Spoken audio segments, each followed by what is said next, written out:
Boa noite. Boa noite. Paz e bem a todos. Como é bom estar aqui.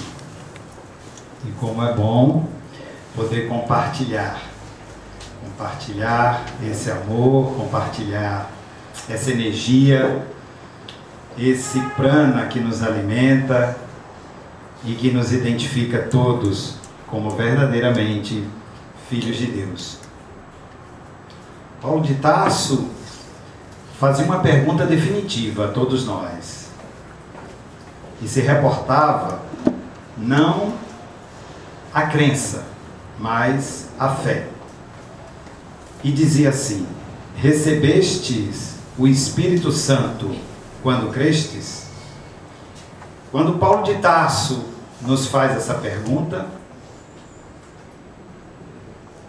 a resposta ninguém precisa dar a ninguém, apenas acolhê-la e identificar dentro de cada um de nós onde dorme ou onde está desperto o Espírito Santo, a essência que somos todos, a centelha divina que todos somos, e a confiança de que todos nós, em nossa essência, somos todos filhos de Deus. Jesus contava histórias e usava as histórias para que cada um, em as ouvindo, entendesse da maneira que mais e que melhor aprovesse. Não propunha Jesus falar a moral da história, mas apenas contá-la. E contar histórias, indubitavelmente, é a maneira mais direta de, ao se falar fundo à alma. E quando Jesus conta a história e fala da história sobre chamar como benditos aqueles que lhe deram de comer, que lhe deram de vestir, que lhe deram abrigo, proclamava mais uma vez, que Jânio acabou de lembrar, que somos todos um. A ilusão da separatividade, que é uma criação da nossa mente, quando se apercebe e quando nós damos a ela, delegamos a ela o poder de conduzir a nau das nossas vidas, a mente começa a confundir as coisas e a identificar o mundo de acordo com os parâmetros e os arquivos que ela possui. A mente é uma ferramenta sofisticadíssima, perfeita, extraordinária, criativa, muito criativa. Mas ela está a nosso serviço, não o contrário.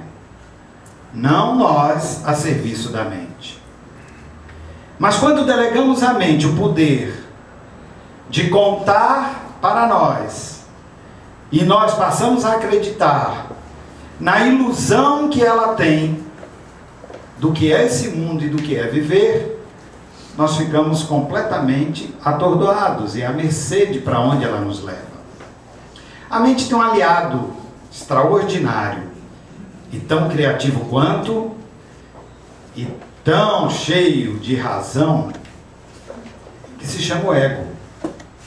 E o ego é o responsável nessa parceria com a sua esposa querida casadamente, por nos permitir jornadearmos no mundo da ilusão, que Joana de Ângeles diz que é o mundo do ser iludido pelo não ser.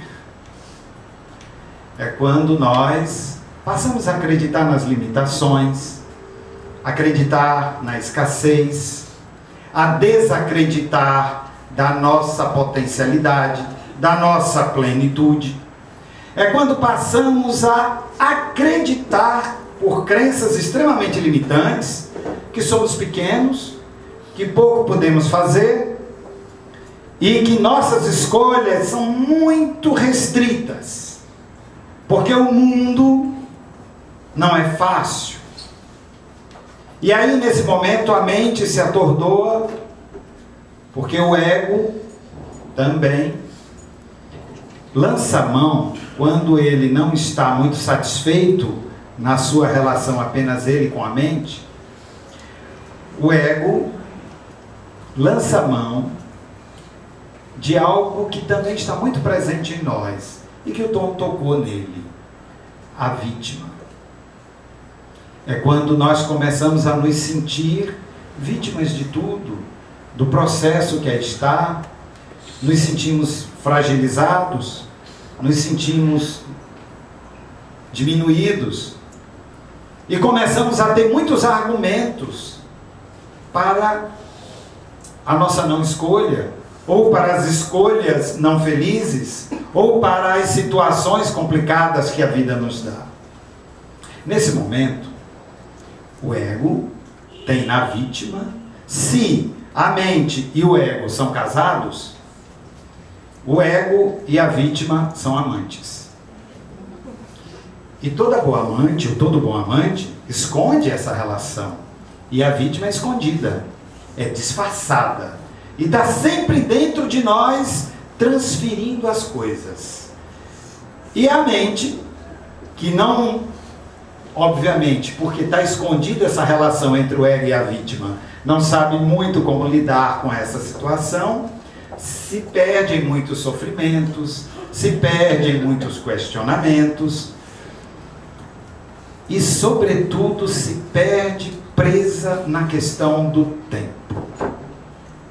E é onde nós fixamos tudo, queremos segurar tudo, porque precisamos acreditar que estamos, na verdade, nós seres, presos ao que é uma roda do tempo. E essa roda do tempo é que faz com que vários estados de ansiedade estejam presentes em todos nós. Ou seja, o que é ansiedade? Não viver aquilo que realmente estamos vivendo. Estamos diante de situações e nossa mente passeia. Está, por estudos de antropólogos, sociólogos franceses, imersos no passado por mais de 60% a 65% do nosso tempo.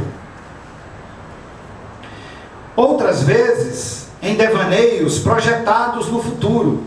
No passado, a lamentar coisas que devíamos ter feito e não fizemos, coisas que fizemos e não gostamos, e por aí vai.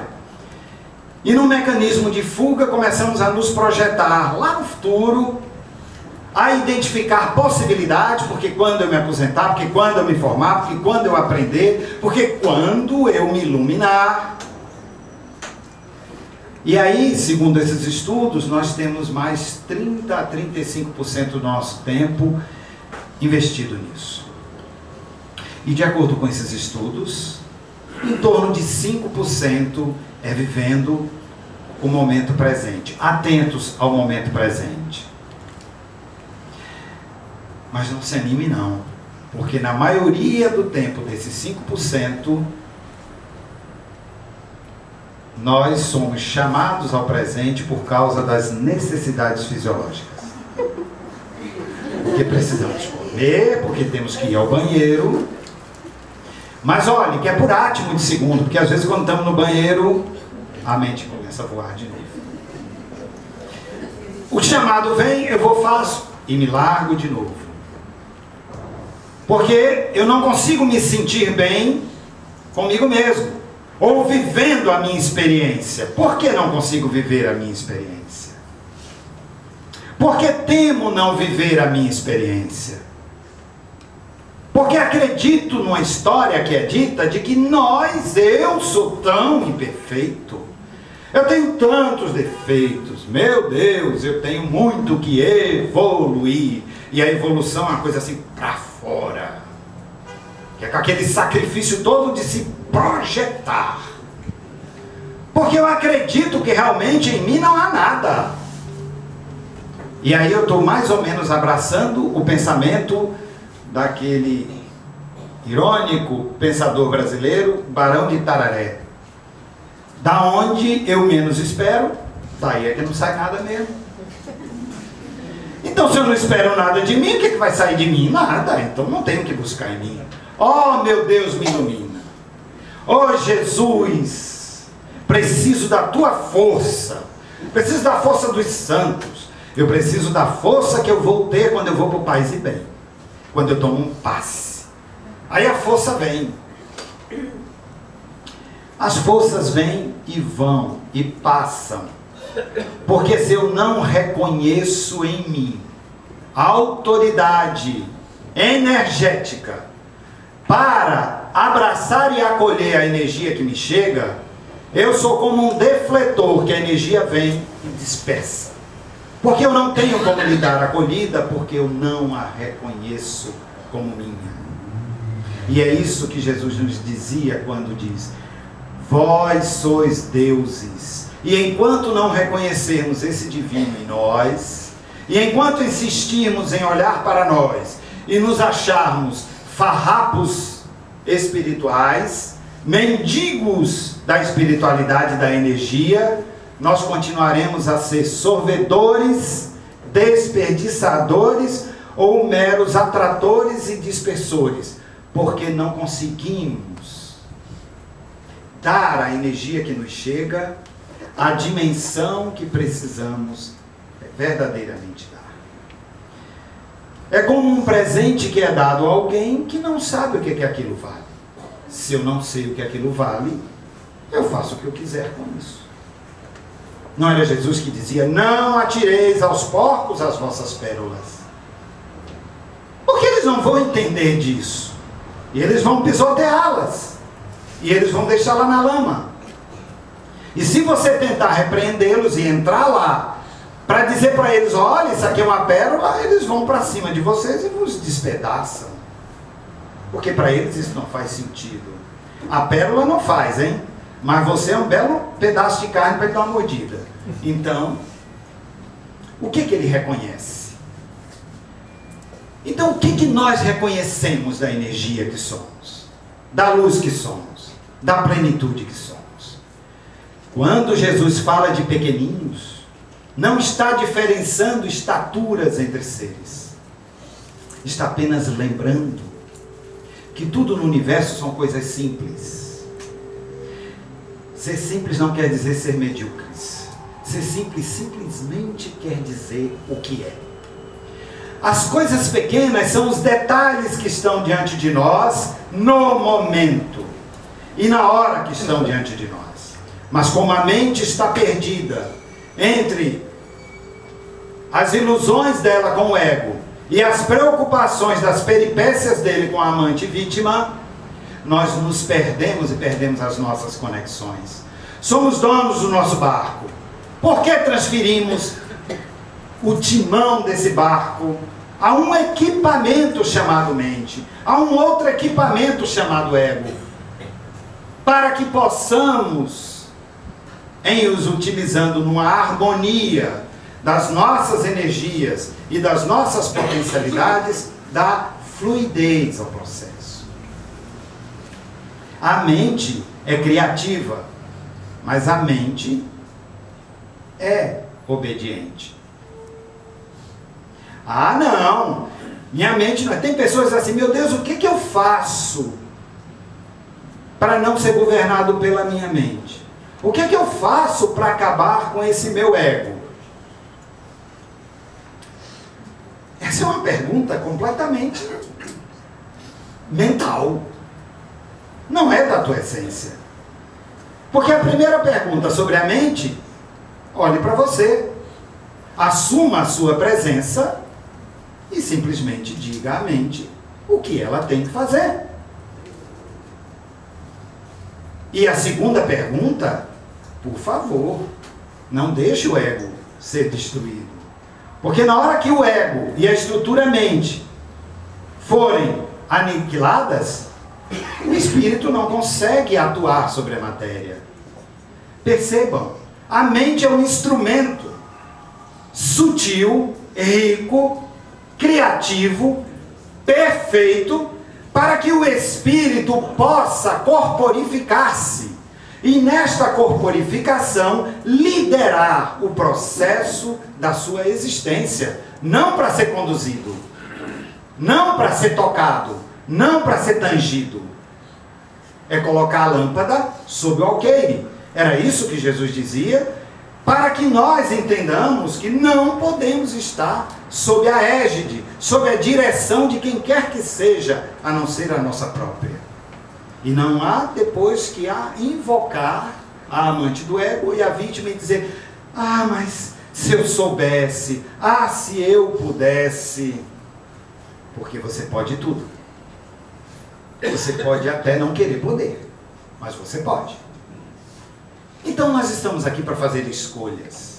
E o que Jesus nos falou nesta história é que podemos fazer escolhas.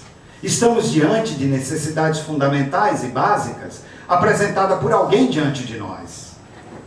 E se está diante de mim, eu vou lá, olho e faço. Mas o que disse Jesus? Quando eu olho, assumo a minha presença, vou lá e faço. Eu faço por alguém?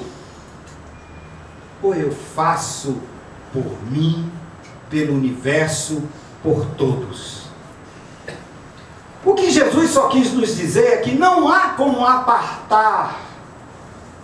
E no momento em que eu decido viver o meu melhor com o outro,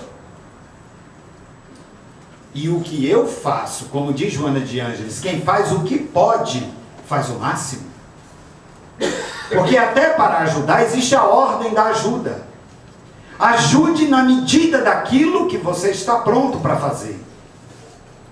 Porque tem até um ditado popular, muito comum, mas que é muito verdadeiro. Quem não pode com o pote, não segure na rodilha. Se segurou, leve o pote. Assuma a responsabilidade do que você faz. Então verifique-se, conheça-se, observe-se. Porque na proposta de Jesus, viver o amor é viver a verdade. E qual é a tua verdade? A tua verdade é aquilo que você reconhece. Mas se você se nega em olhar-se, se eu me nego a me olhar, como eu posso saber qual é a minha verdade? Quem eu sou, o que eu gosto? Eu posso fazer uma teoria, eu posso fazer uma conversa, eu posso falar de mim. Isso é biografia, mas isso não dá conta de se realmente eu me conheço. Conhecer-se não é estabelecer juízo de valor, não é fazer julgamento. Julgar não tem sentido. A nossa relação com o divino, a nossa relação com a nossa essência, não cabe julgamentos. Então, quando Jesus fala e conta essa história, alguns imaginam, há um julgamento, há uma separação. Há os que escolheram e vão ser ditosos e escolheram bem. E há os que escolheram não fazer, não ajudar, e eles serão infelizes, arrastarão para sempre o sofrimento. Isso é divisão, isso é mente, isso não é a essência do que Jesus falou. O que Jesus nos colocou é: quando eu me desconecto da minha presença e de quem eu sou na verdade, nessa desconexão eu me entrego à condução que a mente e o ego desenrolam. E isso causa sofrimento. Porque isso fica negando a minha espiritualidade todo o tempo. Isso fica dizendo a mim o tempo todo que as coisas são escassas. E que as coisas são limitadas. E que eu não posso nada. Ou que eu posso muito pouco. Mas quando eu estou na dimensão da minha presença, e quando aquilo que falo é aquilo que eu sou, as coisas passam a ser bastante diferentes. A mente nos ajuda a avaliar. Avaliar é testar, provar. A lógica pode nos ajudar a resolver pequenas situações, mas não ficar presas a ela. Qual é a sensação que eu tenho após uma escolha, uma decisão que tomei? É uma sensação boa? É agradável? Isso, eu me reconheço nisso? Sim, então isso é muito bom. Ótimo. Mas se eu deixar-me pelo governo da mente, ela vai dizer, isso é bom demais, eu não solto mais isso. No momento, como nos diz Fernando Pessoa, na hora que eu quero segurar um pensamento e uma sensação, dizia Fernando Pessoa, no outro dia, de algo que eu vivi e senti ontem, isso já não é mais sensação, isso já não é mais sentimento, isso é uma lembrança do que eu senti e do que eu vivi. Porque o sentimento, a emoção e a sensação é agora. A de ontem é lembrança. E se eu quero que esta lembrança seja eu agora, eu me perco. E é exatamente isso que Jesus nos dizia. Quando eu me perco, eu entrego alguém à condução. Eu fico sempre nesse processo mental e fico sempre me pretextando ser muito fraco ou não ser quem eu realmente sou. Às vezes a gente encontra com pessoas, eu sei que não acontece com ninguém aqui, mas encontro pessoas que dizem assim, eu oro tanto, mas eu oro, eu rezo, mas Deus não me escuta, Deus não me responde. Quando eu escuto isso, eu acho legal. E diga assim, é mesmo? Ele não te escutou? E você reza muito, rezo, e você pede muito, peço, e ele não te escutou? Não, ele não me escuta. Eu disse, olha, presta atenção. Mas como assim presta atenção? Deus te escutou e te respondeu. A mim se foi. Como respondeu? Eu disse, respondeu. Como respondeu? O que foi que ele respondeu? Ele disse, não. Você que não quer entender. Ele disse, não, muda, vira o disco, vai para outra. Você está preso nisso. Porque nós queremos dizer a Deus como é que ele tem que fazer. Olha só. Olha como a mente e o ego são confusos. Eu sou pobrezinho, não posso nada. Deus me ajude, mas eu dou o pacote pronto. Eu não posso nada, mas já digo a Deus como é que tem que me ajudar. Na quantidade, na proporção e até na embalagem. Do que é que tem que vir. Do jeito que eu quero. O marido ideal. Aquele homem que dialoga, conversa. É um ótimo, um amante, um companheiro para todas as horas. Eu crio. Deus não me atendeu. Não tem, não dá para dar.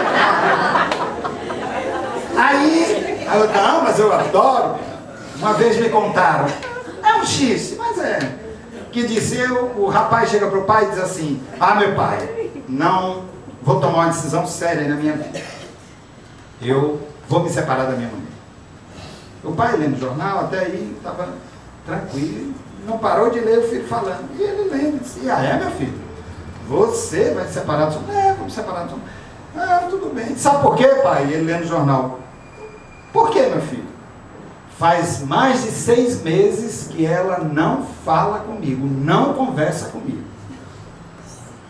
Aí o pai baixa o jornal e prestou atenção. Olhou para ele e disse assim, pense bem, meu filho. Mulher assim é difícil de encontrar. Então, cada um com suas escolhas. Todavia, a vida nossa na Terra é para ser vivida em plenitude. Muitas vezes ouvimos as histórias de Jesus e nos colocamos como os pobres coitadinhos que vão ser torrados na fogueira do inferno. Ou vamos arder no umbral, porque o Espírito adora umbral. E o Espírito acha que vai fazer um estágio no umbral, com certeza. Eu sei que aqui nem todos pensam assim, a maioria não. Mas tem uns que ainda pensam no umbral. Porque para nós o que dá ibope é a notícia ruim, é a tragédia, é o que não funciona. Mas e as coisas que são doces e caras ao coração? Ah, essas são eternas, são plenas. Mas como a mente é pequena e eu estou entregue a ela, ela resolve guardar, segurar. Viva a plenitude de cada momento como esse. E encontre dentro de você o eco, aquilo que te faz pensar e entender que você é um ser que está nessa terra. Você teve a maior coragem.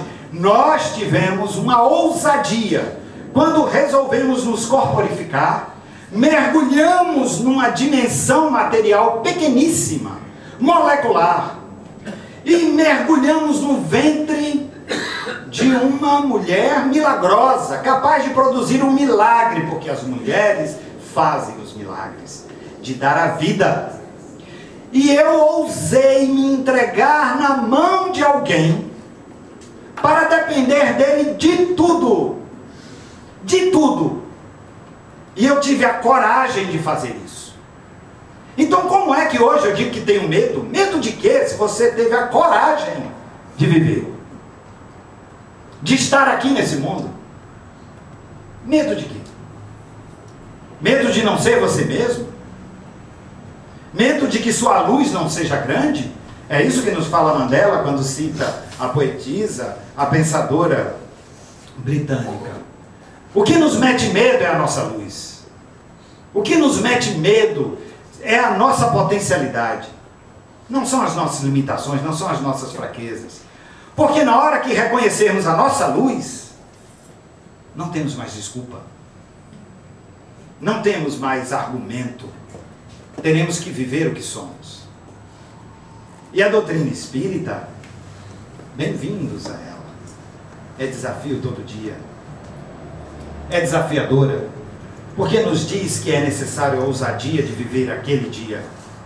A experiência transata foi vivida, é experiência. Mas eu não posso pegá-la e ficar preso a ela e retardar o meu processo. Eu devo saber diante de alguma coisa, e isso a mente me ajuda. Use a mente para isso. Mente, o que é que eu preciso para somar 2 com 2? Ah, é isso? A lógica? Beleza, mente. Tá bom, agora fica quietinha, porque agora o negócio é comigo. O que nós temos que usar a mente e deixá-la disciplinada é: mente, não é você quem reflete, não é você quem mergulha. Esse é o meu papel. Agora, sempre que eu precisar, eu te chamo. Não precisa desesperar a mente. Tranquilize a mente. Diga a ela que você conduz o barco e que ela é bem-vinda. Não reaja. Não reaja à sua estrutura que está aí, porque isso que está aí é seu patrimônio. Reconheça isso. Reconheça o seu corpo. Aterre-se. Ligue-se à terra. Ame essa estrutura física que você ajudou a construir. Que cada um de nós, eu construí a minha e cada um construiu a sua. Colaborou no processo da criação. Como não valorizar todo esse universo do qual nós somos os líderes do processo? E ser líder não é ser o chefe, porque liderança não é poder, liderança é autoridade, autoridade energética. E a autoridade se estabelece em servir. Jesus foi um líder, nunca foi chefe. E o que caracterizou a liderança de Jesus foi servir. E foi isso que caracterizou todo o seu apostolado e toda a sua experiência: servir. E disse isso o tempo todo: aquele que quiser ser enaltecido, que seja aquele que serve, aquele que limpa, aquele que faz a faxina. Olha, muitas vezes a gente olha para a faxina como uma coisa de segunda importância. A faxina é tudo, a faxina é importante. Veja como os animais se limpam, se cuidam. Não deixe as coisas acumuladas, não deixe energias apresadas, não deixe as poeiras nas suas vidas, em nossas vidas, acumuladas como tanto faz, não, limpe,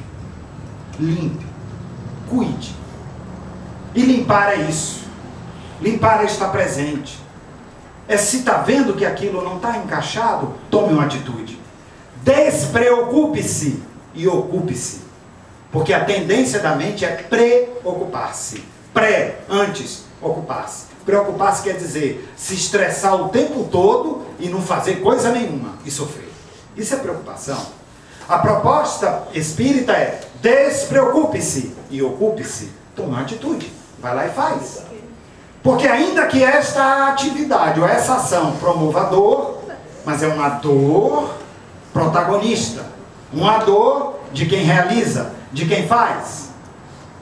E é nisso que vos reconhecereis como meus discípulos, se tiverdes amor uns com os outros. E amor não é aquela coisa passiva, não é aquela coisa, sabe, o lago, o céuzinho cristalino.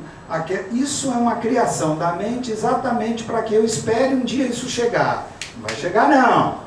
E aí você não vai fazer. 3 minutos. Em 3 minutos, paz para o pensamento oriental é diferente do que nós imaginamos. Para nós, o contrário de paz seria guerra, conflito. no Oriente, o contrário de paz é estagnação. Quando o ser estagna ou estagna e deixa as coisas paradas, ele interrompe o fluxo da energia. E quando o fluxo da energia é interrompido, a tendência é a deterioração, é o apodrecimento, é as coisas começarem a cheirar mal e a exalarem maus cheiros e em situações muito delicadas. E quando essa estagnação se estabelece, é daí que vem os conflitos. Então a guerra é um efeito, não é o oposto da questão de paz. O oposto é quando o ser não se põe a serviço, não se coloca na ação. Então a proposta dele foi sempre essa, é agir, é fazer, é transcender, é realizar. Mas a transcendência não é uma coisa que eu vou fazer no alto, na dimensão mais profunda. A transcendência se dá no meio da praça, com o sol a pino, você suando, trabalhando, esteja na enxada, esteja onde você estiver, realizando a sua obra, não o trabalho, mas aquilo que é seu, o seu melhor. Se você está tendo a oportunidade de fazer alguma coisa, ponha sua essência, sua alma no que você faz. Não há um ditado que diz assim, quando você faz, diz assim, trabalhe no que você gosta e você nunca trabalhará um dia sequer na sua vida. Porque você passa a ter prazer e se reconhece naquilo que você faz. Isso é a tua obra. Então, quando você estiver diante de, não problemas, porque são problemas, se condicione a dizer são desafios. E eu posso traduzir esses desafios com ações, com respostas, com algo que possa fazer. Jesus sempre nos propôs sermos protagonistas, autores de nossas próprias vidas. E podemos fazer muito bem. Queria trazer, embora entrei em contato com isso hoje, uma expressão e um verso de Fernando Pessoa, que mexeu e achei muito bonito. Que diz assim, um verso de Fernando Pessoa que diz: há um tempo em que é preciso abandonar as roupas usadas, que já têm a forma do nosso corpo, e esquecer os nossos caminhos, que nos levam sempre aos mesmos lugares. É o tempo da travessia. E se não ousarmos fazê-la, teremos ficado para sempre à margem de nós mesmos. Que a gente se aperceba da luz que somos, do divino que é em nós. E aí lembro novamente Ramon Jiménez. Depois subiu aos Pirineus, num jejum, num encontro com ele mesmo, e nesse encontro com ele mesmo, no encontro com Deus, no encontro com a luz, nesse encontro que nós estamos, nessa luz que está aqui, nessa luz que há em cada um, nessa plenitude que é ser verdadeiramente filhos de Deus.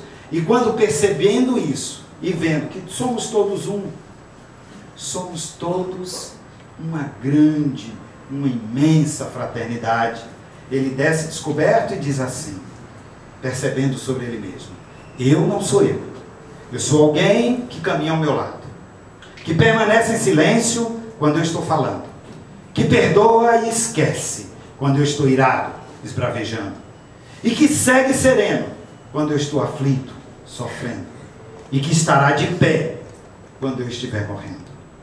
Eu não sou eu sou alguém que caminha ao meu lado.